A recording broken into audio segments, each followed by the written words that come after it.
welcome to this episode of the Property Management Law Solutions Podcast. I am your host, Attorney Tim Baldwin, and today we have a guest on our show that I'm so happy to speak with, Dr. Jennifer Salisbury. How you doing, Dr. Jennifer? I'm doing great. How are you? Doing wonderful. Thank you so much for joining me today. I was on your podcast. You have a podcast yourself, which I know we're going to talk about here in just a minute.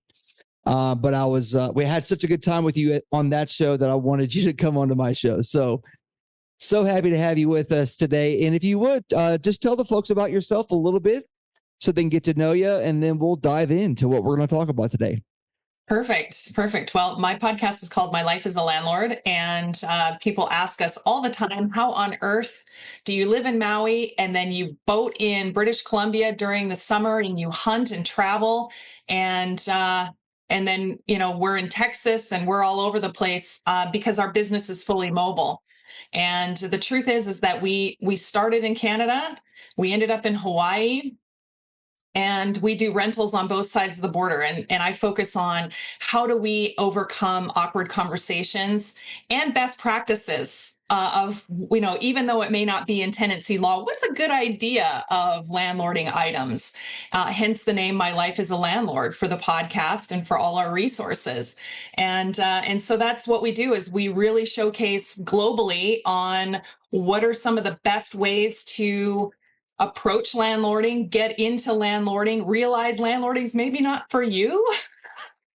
And maybe. When things go sideways, what do you do? Call a professional like yourself, Tim. And so that's really what we do. Mm-hmm. It's fascinating. It's neat to see, first of all, that you are a world traveler, which is so cool. I have yet to do that. Maybe one day when the kids get a little older. But you have a doctorate as well. So I want to hear a little bit about that. Sure. My doctorate is in education. So I'm not, as my husband would say, I'm not a real doctor, right? I'm not a medical doctor, but doctor of education. And I studied higher education and adult learning. And my thesis was specifically about intergenerational communication outside the family and how important communication is, passing people down inherent knowledge before our elders are not able to pass it down anymore. And wow. Yeah, so I did my doctorate north of Vancouver, British Columbia, in a little coastal town called Paul River, which is where our Canadian rentals live. Wow. I didn't know that actually about you, what the doctorate theme. Yeah. That's fascinating. Of course, communication amongst the generations is so important, I think, for many reasons, but just passing on the stories, the knowledge, the cultural lessons, historic lessons that, the younger generations don't have any direct knowledge about or may not. And so passing on those lessons is really important. And that translates well into what you've done with your podcast and what you're trying to do in your career, which is to try to help teach. That's exactly what I do. And on both sides of the border, I do permitting, building permits and developments specifically for housing and improvements. And that's what we're doing as we speak on both sides of the border. Mm-hmm. Well, good. I'm going to let the audience know just right away, just so that if they're on their computer right now, go to mylifeasalandlord.com, and that's where you're going to find Dr. Jennifer. So let's jump into the topics here. I had just some that I wanted to discuss with you because, you talk with a lot of landlords and I do as well. But, a lot of my clientele are just here in Florida or maybe elsewhere, but they have property in Florida. So I don't have as broad of a experience with landlords as you do. So I thought, it would be great to talk about your experience and what you're seeing and hearing from landlords as a matter of a few things. Well, first is like the hurdles that landlords have to overcome is always a challenge because there are hurdles that landlords face. And I see it. I know you see it, but I want to get your perspective on especially trends. What are you seeing or have you seen with regard to the hurdles that landlords face primarily? So the hurdles that I see landlords face and have to overcome are threefold. The first one is, do they actually identify as a landlord? Even with one single family home, you're a landlord and it's a business, and the IRS or the CRA or wherever you are, your tax, group for your government is going to see that as a business. And so even if you only have one unit, you have to treat it like a business because it is a business. Yeah. But most new landlords, right, don't identify as a landlord, especially if they still have a job, a 9 to 5 job, or some kind of a other income source. They may not identify as a landlord, and so may not take it seriously, right? And Yeah. so Yeah. they just kind of go, oh, whoever has a pulse, that's fine. I'll just put them in, mom's house, if they've inherited mom's house, things like that. And so that's the first thing, is, do they identify as a landlord? The second thing, as I've already mentioned, they have to run it as a business. They have to run it as a business. And the third thing is most important. Do they have the skill set to self-manage? And I would argue that social media makes it very sexy, and, driving Lambos and Instagram photos, and it's really easy. And you know what? That's not true at all. And even if when they realize that they don't have the skill set for awkward conversations and working as a landlord and business owner, working with a paying customer tenant, if they don't have the right skill set, then they need to hire a property manager. But Yes. if you're dealing directly with the tenant or directly with your property manager, you still have to be involved. You still have to be engaged. And it just seems like there are so many people who are scared to death of any kind of confrontation or any kind of communication aspect. And I get it. So typically what I see is, in a group, whether it's business partners or a couple, one of them will not want to deal with tenants or paying customers or property managers, whatever it is. They just are not that skill set, but the other person will offset them, and they can, right? Yeah. So you've got to recognize, do you have the skill set to actually be a landlord? Because if you don't, it's a business. Like, it's not a charity. You've got to really make sure you have the right people on your team. And so those are the hurdles that I see, is identifying as a landlord, treating it like a business, and recognizing if you have the skill set as a landlord or not. Yeah, I think that, I think that's very accurate what you just said. It just reminds me, I have a lot of conversations with property owners who are landlords. They don't really understand the fact that they're landlords. And I sometimes get the question asked, should I be doing this, or what does it take for me to be good at this? And sometimes after having conversation with this person, I can really assess whether they have the skill set or not. And I may not always be accurate, but the attention to detail, the desire to learn, the desire to get better, to be organized, all these things that property managers have to do on a regular basis. If they don't even come close to those things, and they're really just looking as a completely passive income without any involvement, I can tell them pretty confidently, you need a property manager. But then there's the other side of it, to where some people have all those things. They really do want to, but they're sort of scared because they're afraid of doing things wrong. And I tell them, look, it's great that you're scared in a way, because it shows that you care. You're concerned about the results. You're concerned about your performance, and that's what you need to be successful. Absolutely. Well, and here's the other aspect of this. Even if they have the right skill set and they identify as a landlord and they treat it like a business, if they don't enjoy doing it, do it. Yeah. If it's a chore, if it's a drag, there are great people that they can hire to manage their property for them. Yeah. That's reality. So it is. Yeah, it's just recognizing, what do you actually want to do? Yeah. Well, for the ones that actually do it, so they've made the decision they want to be a landlord, and they treat it like a business, and they're trying to do a good job, but inevitably there's mistakes made. So let's talk a little bit about the patterns of mistakes. What do you see with your large database of landlords that you speak with? The biggest mistake I see people make is they do not screen their tenants. And this typically happens when they have a vacancy, typically in a single family home or a duplex.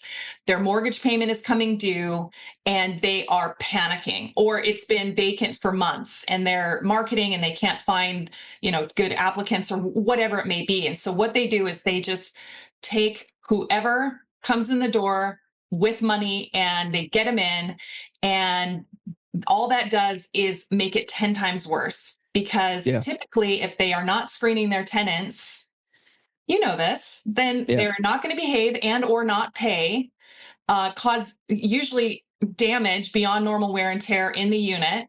And then it's a stressful situation to get them out. And then their deposit doesn't cover the damage. I mean, it just makes it 10 times worse. I would rather have a unit sit empty 4 months, for however many months to find the right person than to put the wrong person in. And and people go, well, what about my mortgage payment? I go, call the lender. Call the lender and explain what you're doing, and explain that you don't want to put the wrong tenant in. The lender will help you in some way. It might cost you some money. Yeah. But there is always a way through, but open communication will help them with that. So that's the first thing I see, is that they're not screening their tenants and they panic when they have an empty unit and they have a mortgage payment coming. It's like they're afraid to call their lender. Again, another awkward conversation they're afraid to have. The other issue I see is that they don't know what I call the rules of the game. The tenancy laws in their area, in their city, their county, their parish, whatever it is, they are not well versed on this. And this is exactly why you hire a property manager. This is why exactly I reference professionals like yourself, because it's like going to a soccer game as a player and you have your shoes on and you have your jersey on, but you know nothing else. Then what? I think kick a ball. But then what do you do? The penalties of the game, you don't know how to score, you don't understand what service is. It's like trying to play the game of soccer, but you know none of the rules. How can you actually run a good game, a good business, if you don't know the actual rules of the game? And so I see that again and again. And even if you know the rules today, you and I both know this. 5 minutes later, 5 minutes after this recording, the rules are going to change. The laws change, and they will. Ordinances pass, things are going to change. And so you have to keep current. So those are the two biggest mistakes. Those are two huge mistakes. And the first one being sort of you're opening the door to the problem. And then the second one is you don't know how to control the problem once it's created.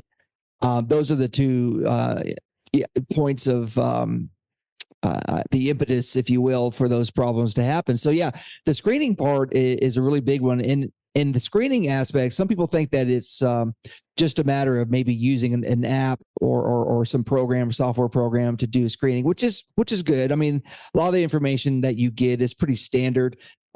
Sometimes though, you have to look at the information and try to judge whether you might need a little more information to determine if they're a credible and reliable tenant. It may require you making phone calls to prior landlords or to employers. And that's the one thing I think that may be missing in the screening process that a lot of landlords miss, is that they don't actually take the time to make some personal communications with people that they're using in their application.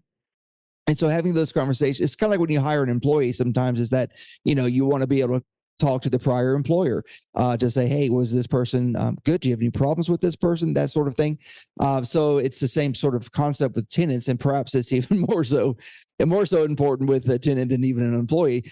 But with regard to knowing the rules, I would agree with you even more so on that point. Just because this is what I do on the daily basis, is to help landlords enforce rules, enforce the lease, enforce the law. And unfortunately, yes, time and time again, you see landlords that simply don't know how to do that. So let me ask you then, with what you do, and you're a landlord, how do you find that is the most effective way to sort of stay on top of your properties, what's going on, even if you have a property manager? How do you go about sort of ensuring the quality control of your properties? We we operate by a very simple rule. We treat people the way that we want to be treated. And if a tenant is making a trouble call in whatever way, whether it's a text, a phone call, to a property manager, to us, whatever, they're not doing it because they're bored or because they think it's fun. There's something going on. And so we're highly engaged. And so we do a very quick reference and go, is this an emergency situation? Because if they're calling at 11 o'clock at night for a plugged up toilet, that's nothing's happening. First of all, they're not going to call then, right? And if they did, then it's not an emergency situation. Emergency for us is fire, smoke, water, emergency, like a 911 call, right? And if that's the case, then everybody drops everything. We just go running. But if you've got an urgent call, which is more like a safety issue, tricky step, broken handrail, you've got water actively pouring. And I always tell the tenants, I go, if you want to see us run, tell us there is a water leak, because we will run. And everybody knows this, that is typically the worst. Because if it's escalated from that would be a 911 emergent call, right? But water aspect for us, and that goes into our deferred maintenance, our annual maintenance program, is we're actively looking for water. But our level of engagement it goes emergency, urgent, and then we say convenient. So a towel bar is broken, or a closet door fell off, or something like that, or a blind is broken, that kind of stuff, where we go, you know what, we want to make sure we're engaged. They are a paying customer. And if this was happening to me, how would I want to be treated? And so we don't wait weeks and weeks. Typically, we respond within 24 hours. But again, even like in a broken appliance where, we had a stove very recently where the seal on the oven wouldn't seal. The burners on top work, but the seal wouldn't work. And I go, you know what? How old is that oven? And they said 21 years old. I went, gone. Yeah. New one, warranty. And, that tenant took the unit right before Christmas, and it was her and her 2 kids who had a great Christmas in their brand new apartment with a new stove, new oven. And so this is where we go and be a good human and go, you know what? How would we want to be treated? But that leads directly into the next one. How do we do good QC? We are very realistic with our budgets. And I deliberately pad the budgets with time and money so that I have money for a new stove, right? It was a $900 stove. And so I want to make sure that if I need that, and then of course, then I got to pay my handyman to take the old stove out, pay the tipping fees or the recycling fees. And then I got to pay him to come in. Maybe the electrician needs to make sure that the wiring is okay, whatever the situation. And so the realistic budgets is the other aspect. And it's not just money, it's also time. And so we just try to be good humans. We treat people the way we want to be treated. And we're very realistic with our budgets. Yeah, those are great. Yeah, those are great tips for that. Being the conscientious and planning ahead is so very important. Let me ask you this, because, we see a lot of problems, of course, because people come to us a lot of times when there are problems. And, I've been doing this for a long time now, coming up 22 years being an attorney. And then most of that time has been spent doing this kind of work for landlords. And I have definitely seen a trend in more contentious tenants who are looking for opportunities to sue landlords, to raise complaints in the various government administrative procedures or even in court. And so I would imagine you, or at least people that you have been in contact with, have seen the same sort of trends. So what would you say is maybe the most common sort of scenario with problem tenants? So the first thing is, we've already talked about, they haven't been screened properly, right? So typically, I'm hoping with any screening program, you can weed out anyone that has a history of problem tenancies, right? Or that they've had writs against them for whatever reason. And so that's the first thing, is that they haven't been screened properly. Second thing is that you've got to make sure that in any of your businesses in general, not just landlording, businesses in general, you've got to keep proper records. And when we do our annual maintenance walkthroughs, our fire alarm checks, for our new brand new tenants that have never rented before and they have a local co-signer, and we do monthly walkthroughs just to make sure they not only know what to expect of a landlord, we know that they're behaving as well. We're talking with them about what to expect, but it's all written down. And so if we have a tenant say things like, well, I'm going to sue you, that's fine. I go, if you feel like that's what you need to do, go right ahead. I'm ready. Yeah. Right? Because the truth is, I've got a written record of every email, every text, every response, what we did, how we did it, and typically pictures. So most of the time, we don't have conversations like that. My units don't get trashed because we are highly engaged and we have a very good record of our business operations, and that's on both sides of the border. So for me, it's a little different. We don't typically have that because of our business systems are set up that way. But when you have people who are more hands off, they say they're not people person. So I'm just going to put my head in the sand, and even though the neighbors have reported there's illegal dogs there, I'm just going to pretend that that's not there and it'll go away on its own. No. Yeah. Right. On its own. Well, and I can tell you this. I mean, having a landlord client who has their documentation for, first of all, has a great lease, so that we can enforce it much easier than a vague, generic lease, if you will. In all the records that you're talking about, pictures, photographs, even neighbor testimony, neighbor statements showing what's going on.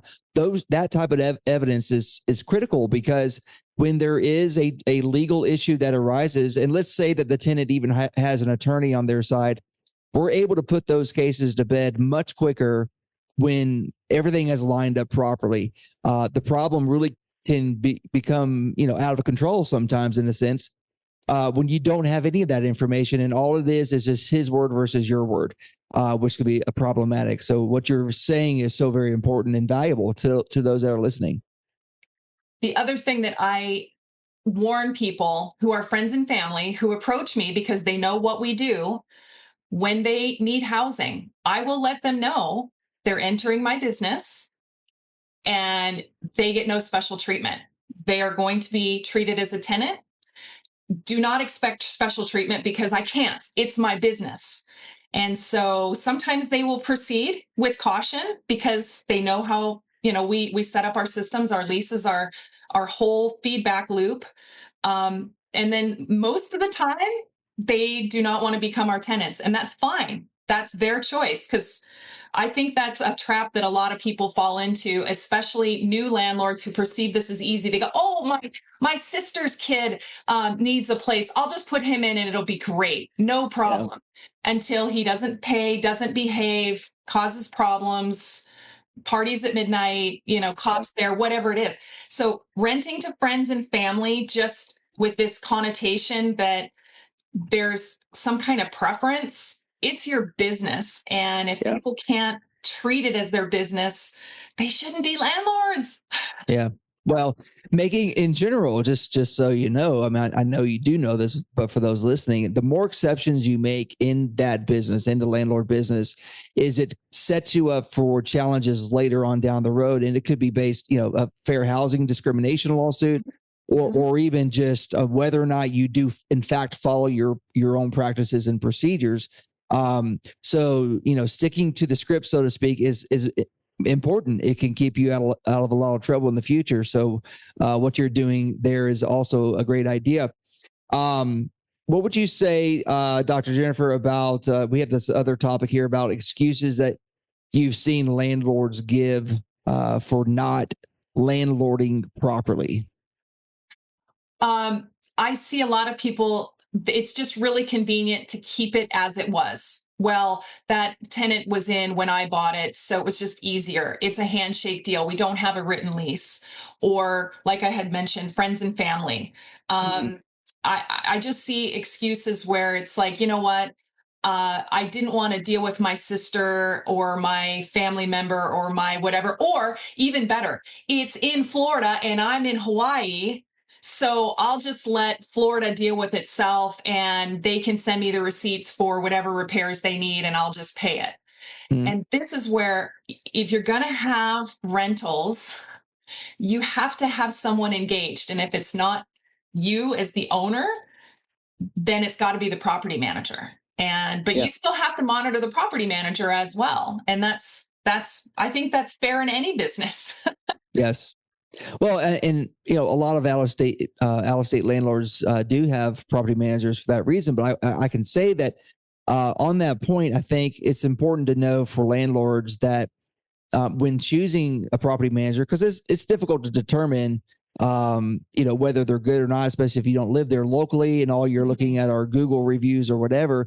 But whenever you go and you interview that property manager and you're looking at the documents that they want you to sign, to me, that's a great indicator of whether they know their business well or not, because even though we don't like to see large contracts with a lot of words to read and these sorts of things, the truth of the matter is that when they have a great property management agreement that covers the details, it covers the specifics, basically from beginning to end, it covers common scenarios, it covers rare scenarios. That really goes to show you that they know the details of the business and they know what's included in that business. So if you're going into a property management company and all you see is a little 1-page agreement or a 2-page agreement, I would say be cautious about that, because do they really know? And what does their lease agreement look like? The lease agreement should also reflect that same kind of knowledge. Of course, it should be drafted by an attorney, but so I think that's something that you really should be looking at closely. Absolutely. Well, it's pretty simple in our business, and regardless, not just our rentals, but we're general contractors as well. How you do anything is how you do everything. And if a potential tenant or a potential property manager drives up and they've got a dirty car, they look disheveled, their car's full of fast food wrappers and garbage, and it doesn't matter who it is. Maybe it's my potential future handyman that's coming for a job interview. That is how they operate in everything. And so I look at this and go, if they've got a really, really slick, very well defined, educated contract for me to sign as an owner, and their answers are succinct, they know exactly what they're talking about, they can tell me pretty quickly what's their eviction rate, what's their turnover rate, what's their retention, how often do they renew leases. If they have all these statistics on the tip of their tongue, and they should, Yeah. this is where I go, that's who I want to work with. Right. Don't forget to ask. So with me. Yep. Don't forget to ask who their attorney is. Okay. That's another one. So very important.